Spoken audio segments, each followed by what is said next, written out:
Good evening, everyone. I'm Opal Roach. Thanks so much for joining us. Topping the news, the country's chief is expected to address the global community tomorrow at the United Nations in New York. He's among those on the lineup at the Nelson Mandela Peace Summit. It's just one of the high-level events being held this week as the Prime Minister joins more than 200 world leaders in crucial talks. Altavi's Munnings joins us now from New York. Prime Minister the Honorable Hubert Minnis arrived in New York City shortly before 4 o'clock Sunday afternoon, and then he arrived at the United Nations Millennium Hotel right before 5 o'clock. The Prime Minister is accompanied by several cabinet ministers, including the Minister of Foreign Affairs, the Honorable Darren Henfield, and the Minister of State for Grand Bahama, Senator the Honorable Kwesi Thompson, as well as other senior government officials. The Ambassador to the United Nations, Her Excellency Sheila Carey, as well as the Bahamas Consul General to New York, Larry Cartwright, is also a part of the delegation.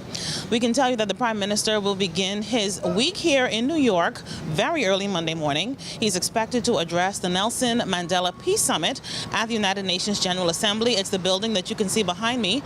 That address is expected to begin at 9:30 Monday morning. Once the Prime Minister is done with his speech at the Nelson Mandela Peace Summit, he and his wife will attend a reception for several world leaders who are here in New York this week that will be hosted by President of the United States, Donald Trump. Also on the Prime Minister's itinerary here in New York this week will be addresses on tuberculosis, and he's also expected to discuss investments that will enhance the economy of the Bahamas. I can also tell you that the Minister of Foreign Affairs, the Honorable Darren Henfield, has quite a busy itinerary as well here in New York City. He's expected to attend meetings for CARICOM, as well as the Community of Latin America and the Caribbean, also known as CELAC. Security is extremely tight here in New York, particularly here at the United Nations.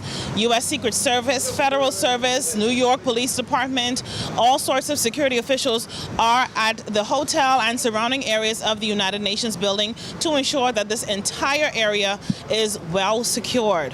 As I mentioned before, several world leaders, about 250 of them, will be here in New York City this week attending the United Nations General Assembly.